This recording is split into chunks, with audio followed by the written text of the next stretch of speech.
The quarantine girl in the glass chamber. Inside the cold and silent lab on the dark side of Station Helix 9, human. Engineer Kyle moved quietly through the maintenance corridor. He was just there to fix a cooling vent. Nothing special. Nothing dangerous. That's what they told him, but as he passed the restricted section, something made him stop. A faint sound like breathing, then a soft knock. Tap, tap. Tap. It came from behind the reinforced glass wall that was sealed shut with 6 security locks and red warning lights. Kyle frowned and looked closer. The room inside was white, full of scanners and machines he did not understand. In the center stood a tall glass chamber, glowing with a pale blue light, and inside that chamber floated a girl, not human. Her skin was soft silver like moonlight, and her hair moved slowly like it was underwater, but it was her face that stopped his heart. She looked afraid. Her glowing violet eyes were filled with tears. He stepped closer and read the signs on the glass. Warning, alien hostile, do not touch. Level 9, biohazard. Below it written in bold red, death on contact. Kyle had never heard of a level 9 case before. Even the worst outbreaks on war planets were level 6. Why was this one kept so deep underground? Why was she crying? The girl saw him. Her eyes locked with his. She didn't look hostile. She looked tired. Alone. Slowly she reached up her hand and pressed it against the glass. He hesitated, then raised his hand too. His fingers hovered just inches from hers, with only the thick glass between them. She mouthed something. Kyle blinked and leaned in. She mouthed again, help me please. He felt something twist in his chest. It wasn't fear, it was wrongness. Something about this felt deeply wrong. Why would a deadly alien ask for help like a scared child? Why would she cry if she only brought death? He turned to leave. It wasn't his job. He was just an engineer. But halfway down the hall he stopped. Again, something about her face wouldn't leave his mind. He told himself he'd just check her file, just to know what she was, just to understand. That night when the station was quiet and the lights dimmed, Kyle returned to the restricted zone.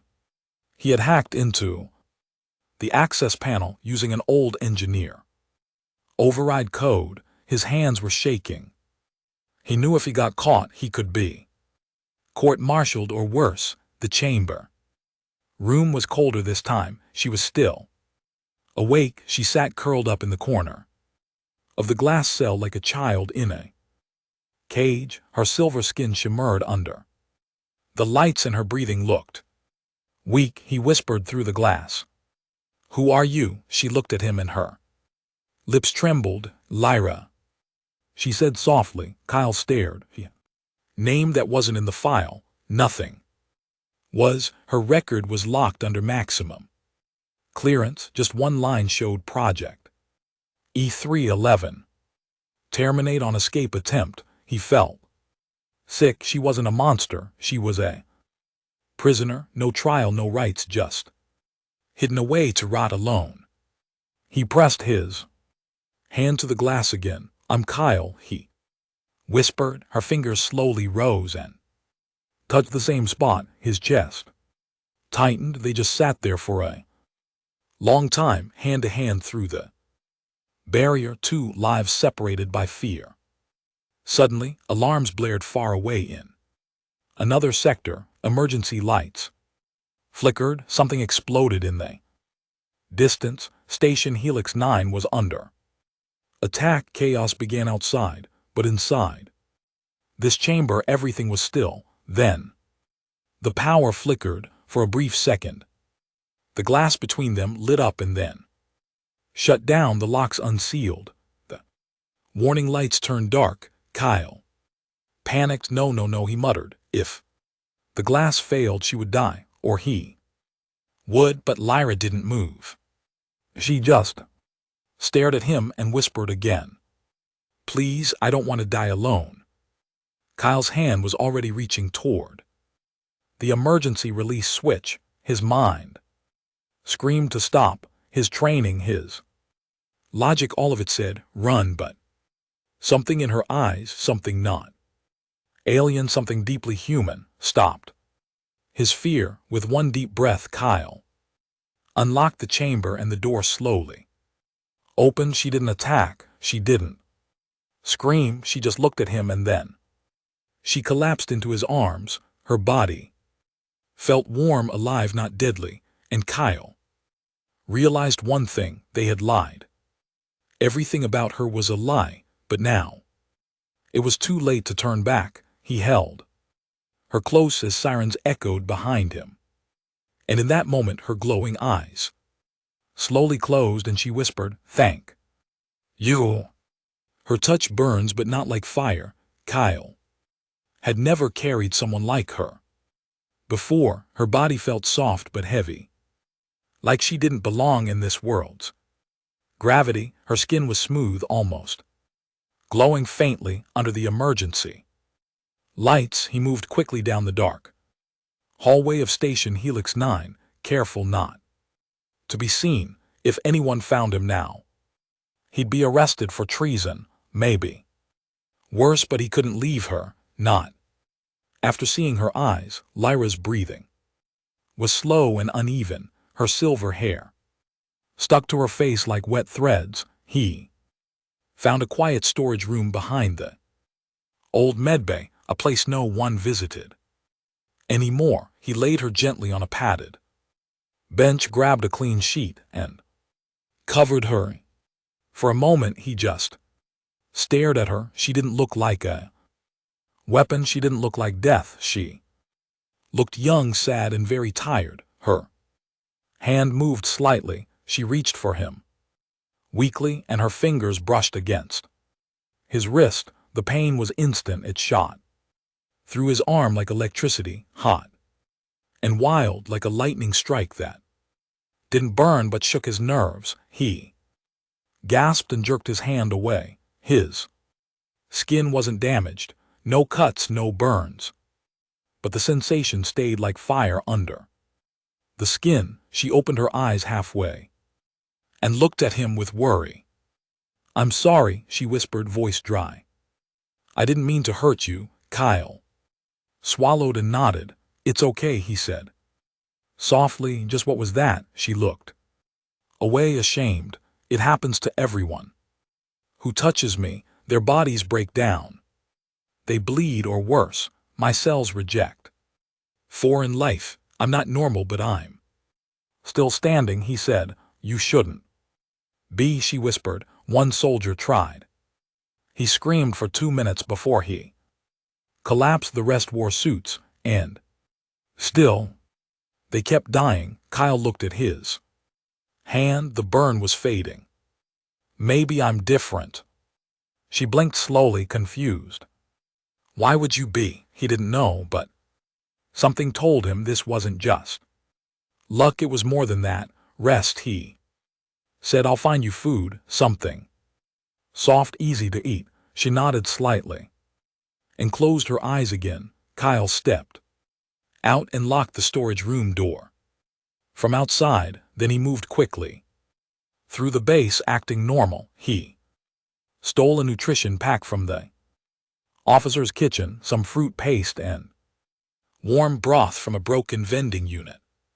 It wasn't much, but it would help. When he returned, she was awake again, sitting up slowly. She smiled faintly when he entered. "You came back," she said. "Of course I did." He said, "Here, try this." She took the pouch and sipped slowly. Her face lit up with surprise. "Sweet," she said. "This is sweet. I've never had anything like this. No one gave you food. They fed me through a tube.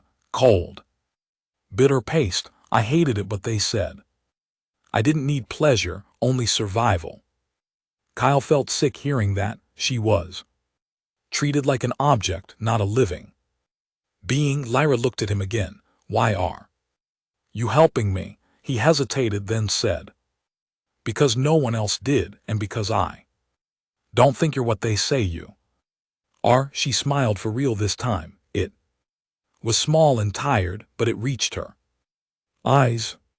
Then suddenly her body shook. She coughed hard, a dry, harsh sound. He rushed forward and held her shoulders to keep her from falling. Again her hand brushed his skin. This time the pain was stronger, but it didn't push him away. It pulled him closer like heat in winter. His heartbeat pounded in his ears, but he held her steady until she stopped coughing. When she looked up again, her eyes were full of fear. You're bleeding, she whispered. He looked down. A thin line of blood had formed under his wrist where she touched him. Just a drop, nothing more. But her voice cracked. It's starting. You need to leave me. Please go before it gets worse. He didn't move. Instead, he wiped the blood with his sleeve and said, I'm not leaving you, Lyra. Whatever this is, we'll find a way. No one ever said that to me, she whispered. Not once in all these years. Kyle sat beside her, not touching but close enough that she could feel his presence. I'm saying it now, he replied. Outside the base, alarm started again. More reports of intruders, system errors, unknown energy spikes inside the small storage room. Lyra looked at the human beside her for the first time. Her heart beat not from fear but from hope, and something inside her started to change. It was too small to notice, but her body, her cells, something deep was beginning to shift. Not from medicine, not from science, but from the warmth of one human's touch. The secret they tried to bury. Kyle didn't sleep that night. He sat near the door of the storage room, back against the wall, watching Lyra rest. Her breathing was more stable now. Her skin had a healthy shine. She no longer looked like someone stepped from death. But that didn't comfort him. It made him more afraid, because if she was healing, then they'd come for her soon. The station had sensors everywhere. It was only a matter of time before someone noticed a power spike or a security breach. Kyle needed answers, real answers. Who was she? Why was she locked away? And why could he touch her without dying? He quietly slipped out of the storage room and headed to the research archives hidden deep inside the restricted zone. His engineer badge wouldn't get him inside, but he knew how to crack door panels. It only took 5 minutes to bypass the lock and another 2 to hack into the data files. He typed the name he had seen on the chamber, Project E311. Nothing came up. Access denied. Level Omega Black. He typed it again, slower. Then he tried a different trick. Engineers had a backdoor code to test faulty AI logs. It wasn't perfect, but it let him pull one thread of data from a buried memory file. A video started playing. Grainy, static fill. He saw Lyra in the same glass chamber, but younger, maybe a few years ago. A man in a lab coat stood outside speaking to an officer. His voice was cold. She was created as a hybrid weapon, bioengineered from 3 apex species and encoded with an adaptive viral field. Touch transmission is 100% fatal to organic life. The officer frowned. What about long-term effects? She's unstable. Her DNA breaks down slowly without host interaction. That's why she cries. It's her survival instinct. She bonds through empathy. That's how the body delays decay, but it always fails. Every trial subject died. We estimate she can only survive if Completely isolated or completely bonded. Kyle's blood went cold. Video continued. There was one exception. The scientist said Subject 46 showed signs of resistance. He lasted 10 minutes before death. We believe there may be a key, some genetic factor that can bond with her instead of rejecting her, but the risk is too high. We've halted testing until a stable subject appears. The screen turned black. Kyle stood frozen. He felt cold all over. They had made her. She wasn't born. She was built in a lab made to kill, not by choice but by design, and yet she cried like a child. She laughed when she tasted fruit. She said please and thank you. She wasn't a weapon. She was someone's daughter. Footsteps echoed down the hallway. Kyle panicked. He wiped the data trace, sealed the console, and disappeared into the vent shaft before two guards entered the room. Z made it back to Lyra out of breath, sweat on his forehead. She looked at him and tilted her head. What did you find? He hesitated. They made you, he said, in a lab from the DNA of killers and survivors. They called you a weapon. She looked down, silent. I don't believe them, he said quickly. I don't care how you were made. You're not a weapon to me. Lyra's voice was soft. I knew. I heard them say it when they thought I was sleeping. They said I was poison. With a pretty face, something they'd never release, something they destroy. Once they were done, Kyle clenched his fists. They're not going to destroy you. I won't let that happen. You're just one human, she said. Well, what can you do? He smiled weakly. Apparently I'm the right human. You touched me. I didn't die. Maybe I'm the key they were looking for. Maybe it's not a curse. Maybe it's a match. Lyra's eyes widened. A genetic match, he nodded. I don't know how, but we're going to find out together. Suddenly, the emergency sirens roared across the station. A new alarm, one that hadn't been heard in years. Warning, biosignature escape detected. Project E311 missing. Lyra froze. They no. Kyle ran to the wall, pulled open a secret vent hatch. Come on, we have to go now. She stood up slowly, still weak, but stronger than before. She followed him into the tight metal tunnel, crawling side by side. The sound of boots echoed through the walls. They were scanning every hall. Now, Kyle led her deeper into the station's underbelly, into old tunnels from the mining era, forgotten by most. He had one goal now: escape. But as they crawled in silence, Lyra touched his shoulder and whispered, why do you trust me? Kyle looked at her. Because I saw the truth. You're not the death they fear. He smiled faintly and added, you're the life they don't understand yet. And somewhere behind them, the hunt had begun. The chase across frozen wastes. Snow blasted across the broken surface of the ice planet Tryon 4 as Kyle pushed open the old cargo hatch. The cold wind hit his face like knives.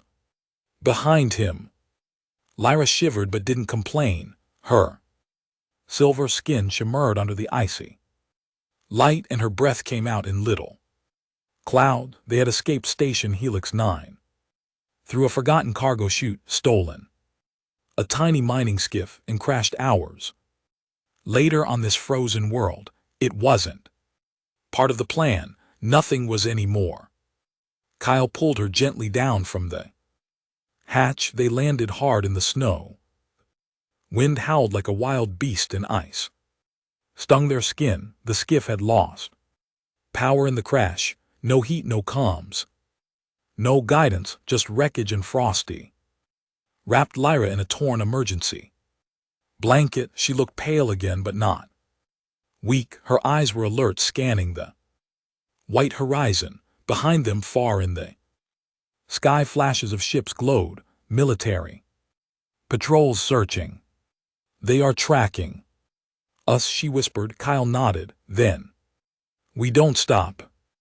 They moved across the snowfield step by step. The sun here was dim and low, and the sky never changed. The whole world felt frozen in time. Kyle's boots cracked over buried metal, the remains of an old war zone from decades ago. Wrecked mechs lay half buried in the ice, their bodies covered in frost. Lyra paused at one, placing her hand gently on the cold steel. Kyle watched. Do you remember this place? She nodded. They brought me here once for testing. I saw soldiers fall in the snow. I was just a child, but I remember the screams. Kyle felt anger rise inside him, but he kept moving. We'll get far enough. They won't find us out here. She shook her head. They'll always find me. I'm marked in their system. Every scanner in the fleet reads my signal. They'll never stop.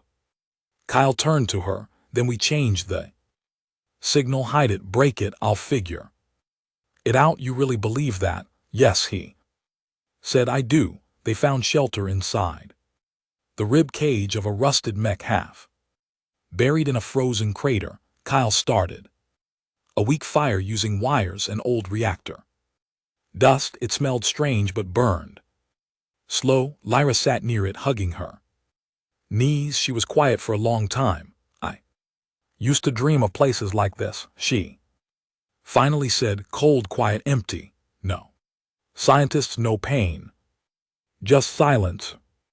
Do you still dream? Kyle asked. Not since they put me in that glass box, she whispered. I forgot what dreams feel like. Kyle didn't know what to say, so he unzipped his coat and draped it over her shoulders. She looked at him, confused. You'll freeze, she said. Then we freeze together, he answered. She gave a tiny laugh. You're strange. Human. No one's ever shared heat with me or stayed this close without fear.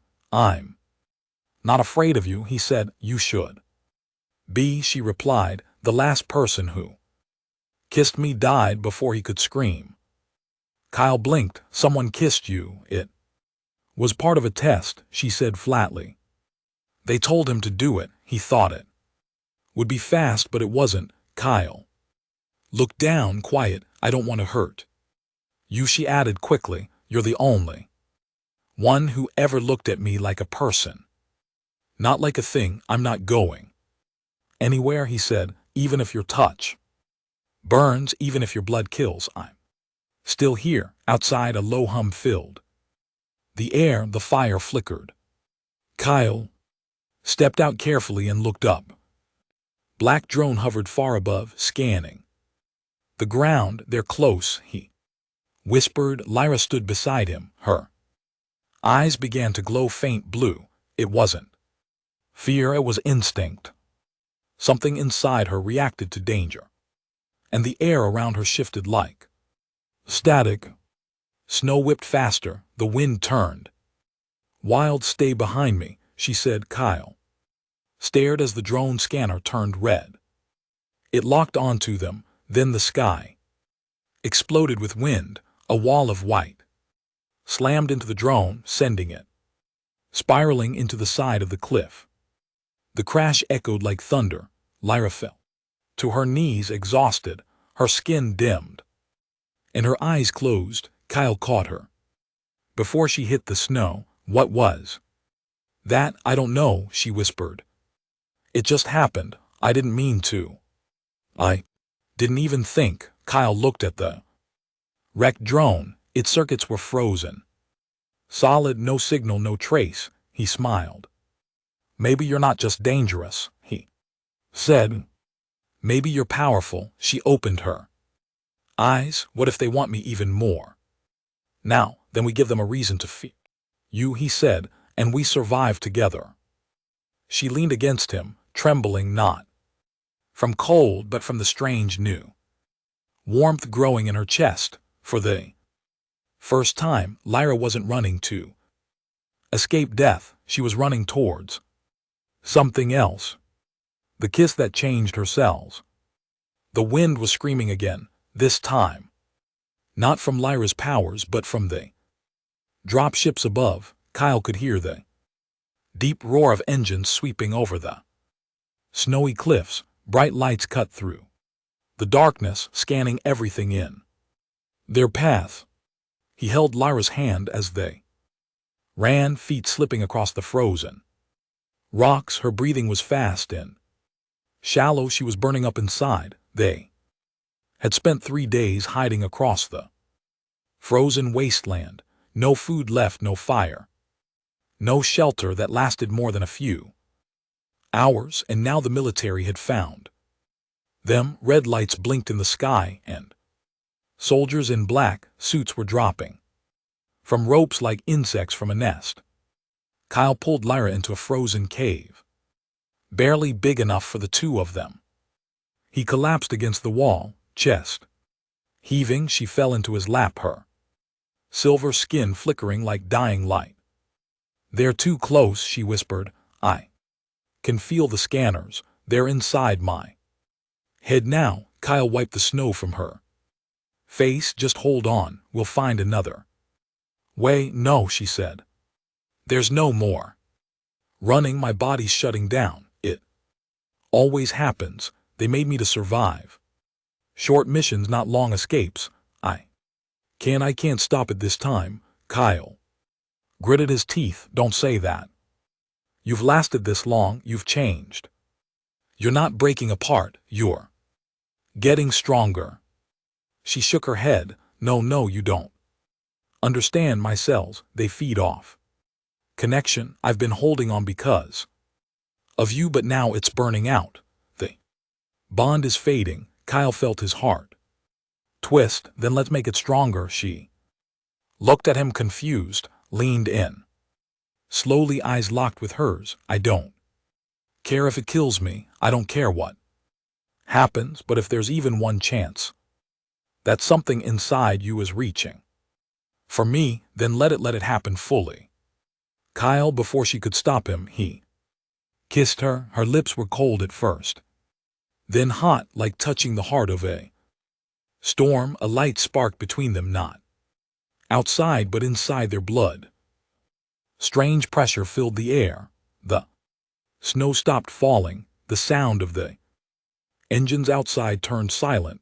Inside her chest, something broke and something else woke up. Her body lit up with glowing lines, blue veins of pure energy running across her arms, neck, face. Her silver skin shimmered with power.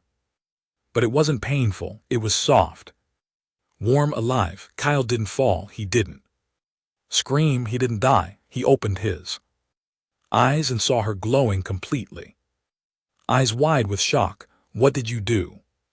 she asked. "I just believed in you," he said, breathing hard. "And I think you believed in me too." She looked at her hand. Her skin was stable. Her cells weren't breaking anymore. They were forming a pattern, strong, complete, balanced. For the first time in her life, Lyra's body wasn't rejecting the world, it was connecting with it. She turned and looked outside the cave. Soldiers were getting closer now, less than 500 m away. Their scanners were glowing red. They were coming fast, but Lyra stood up slowly. Her feet touched the ground like she belonged there. The air around her began to shift again. Snow lifted gently into the air as if weightless. Kyle stood behind her, not afraid anymore. "You don't have to fight them," he said. "I'm not going to fight them," she said softly. "I'm going to show them what they feared was never meant to destroy them." The first squad of black suit soldiers reached the cave. They raised their weapons. "Stand down," one shouted. "You are surrounded. The asset must return to containment." Kyle stepped in front of LRA, his arms spread. "She's not your asset anymore." Move aside, human, the soldier barked.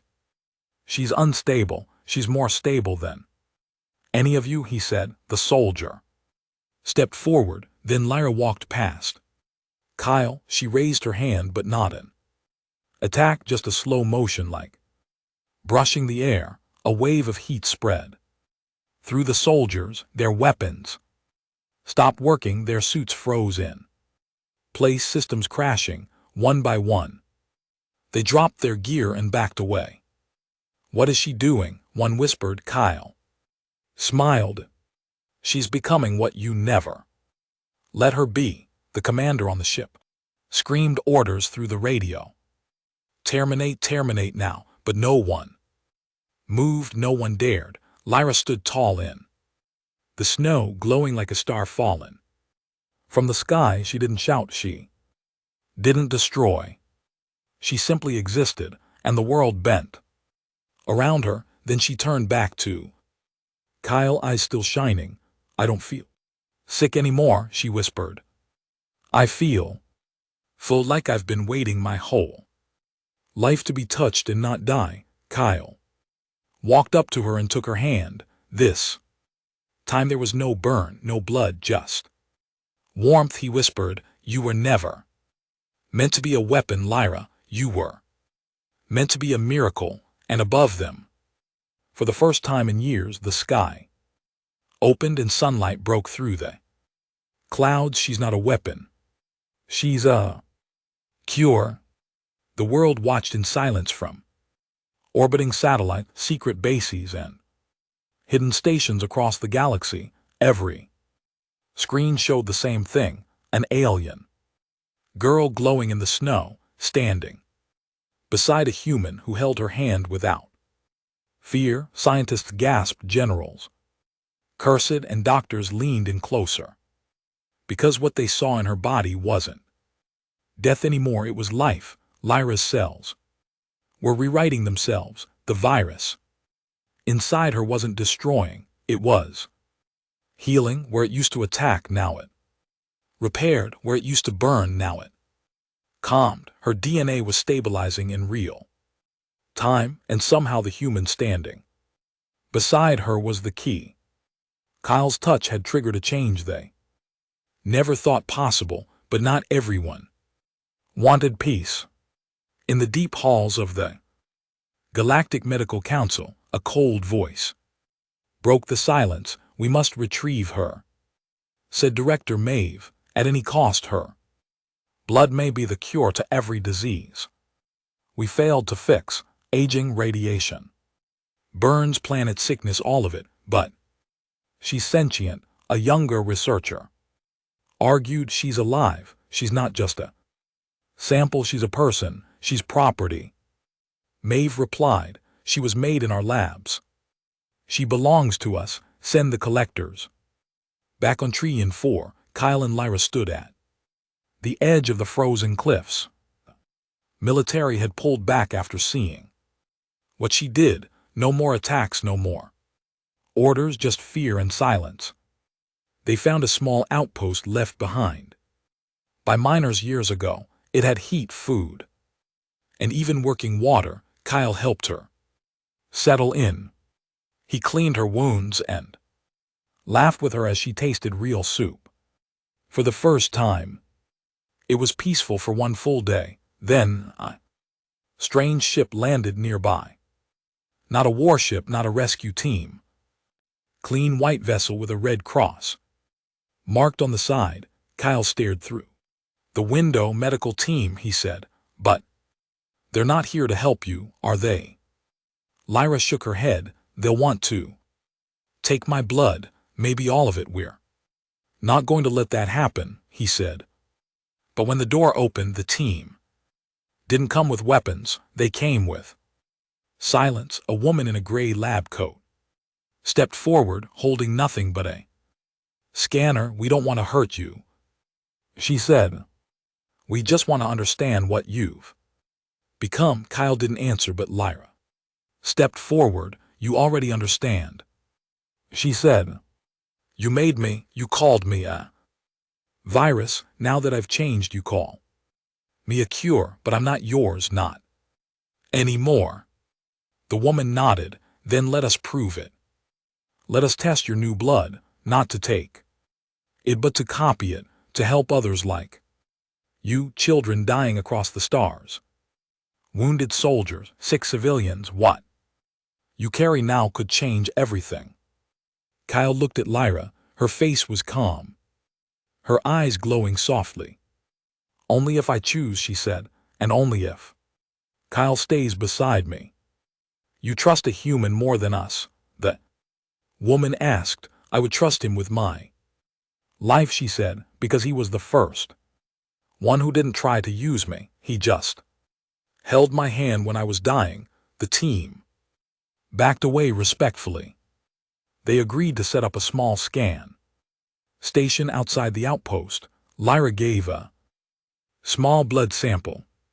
Nothing painful, no machines that locked her down. Kyle stayed by her side the whole time. That night the results came in. Her blood was rewriting dead tissue. Her cells were killing cancers in seconds. Her immune system could destroy every virus known to science. One drop could save a planet. They begged her for more. Not with chains, not with threats, but with desperate hope. We're losing billions every year, one doctor cried. Your blood, it's the answer to everything. Kyle looked at her. It's your choice, no one else's. Lyra closed her eyes for the first time. She wasn't afraid of being used. She wasn't afraid of death. She was afraid of becoming something even bigger. Hope I will give, she said, but not as a test subject, not as a weapon, as a person, on my own terms. Cheers filled the air across the galaxy. Her message was a broadcast. I was made to destroy, but I choose to heal. And yet, deep in the shadows, Director Maeve watched the feed with a sharp smile. Let the world believe in her. Let them love her. Then we'll take her when they're blind. Kyle and Lyra didn't know it yet, but the real danger wasn't war anymore. It was those who smiled while planning her cage. And as Kyle pulled her close that night, whispering how proud he was of her strength, Lyra couldn't shake the feeling that something was coming, something worse than death. Death was her nature, but love was her cure. Kyle woke to silence, not the gentle kind, the dangerous kind, the kind that felt too empty. No wind, no crackling fire, just stillness. He sat up fast. Lyra wasn't beside him. Her blanket was still warm. Panic gripped his chest. He grabbed his boots and rushed to the door. Snowflakes fell gently outside, but her footprints led away from the shelter straight toward the landing field. In the distance, a white ship hummed low against the snow. A familiar red cross marked its side, but Kyle's gut twisted. Something was wrong. Ship wasn't from the same medical team as before. It had no identification, no signal broadcast, no doctors waited outside, just shadows. He ran across the field calling her name, Lyra. Then he saw her. She stood still near the ship's ramp, her silver hair blowing softly. Tall man in a long coat stood beside her. Director Maeve. He had come himself. You don't need to be afraid, Maeve said gently. You're not a monster anymore. You're a gift, and gifts belong to the galaxy, not to one human. Come with me. You'll be safe. You'll be remembered forever. Kyle reached them breathless. Don't listen to him, he said. You said you choose your own path. This isn't your choice, it's his trap. Lyra turned toward Kyle. Her eyes were calm, but something flickered behind them. Sadness. They threatened to kill you, she said quietly. They said if I didn't go, they'd take you instead. Maeve smiled coldly. You are important. Yes, but the human, he's replaceable. Kyle stepped in front of her, then kill me, he said, because I won't let her go. With you, you want her blood, you want her power, but you don't care who she really is. Maeve nodded. You're right, I don't. I care about results. And she is the result. He lifted a small device. Silent signal pulsed from the snow. 6 armored guards appeared, weapons raised. Lyra's body tensed. The air grew warmer. Around her, her jaw skin starting to glow again, her breath grew faster. Energy rose from her fingertips. You're hurting him, she said softly. I feel it in my bones. One of the guards stepped forward. Do not resist, you are classified. He never finished his sentence. The ground shook. Light exploded from Lyra's body. It wasn't fire, it wasn't lightning, it was something deeper, like raw life bursting out of her skin. The guards fell back, eyes wide. Their suits stopped working. Their hearts raced out of control, not from pain, from healing. Their wounds from old battles began to close. Scars vanished. Hair grew back. One guard fell to his knees crying, I can't breathe. He said, not from harm, from peace. Maeve stepped back in horror. What are you? Lyra turned to him. Something you can never own. She stepped beside Kyle and took his hand again. He gave me more than safety. He gave me choice. He gave me love. Kyle smiled. And you gave me everything I never knew I needed. The sky above them changed. Ships arrived. Not warships, but medical fleets. Refugees, people from across the galaxy. They had seen the broadcast. They had followed her voice. They didn't come to take her. They came to be near her, to thank her, to be healed. Lyra looked around and stepped forward, holding out her arms. A woman with a dying child came first. She placed the small girl in Lyra's arms. The girl opened her eyes for the first time in months. Her skin no longer pale, her chest no longer weak. She smiled up at Lyra and whispered, You're warm. One by one the crowd grew. Kyle stood back, watching it all. His heart swelled with something he couldn't name. Pride, love, wonder. But Lyra never looked overwhelmed. She looked complete. Later that night, after the crowds returned to their ships, and the field grew quiet again, she sat beside Kyle, their backs against the outpost wall, watching the stars. You were supposed to die when you touched me, she said softly. That's what they told me. They told you. Wrong, he said. You weren't made to end life. You were made to understand it, and now you're free. She smiled, leaning her head against his shoulder. And I'm keeping you forever. Even if I burn galaxies along the way, I want you there beside me. He laughed. Then I'll walk with you into every storm. And as the stars shone above and the snow fell gently once more, the galaxy began to remember not the weapon she once was, but the human who kissed her and the girl who chose to live.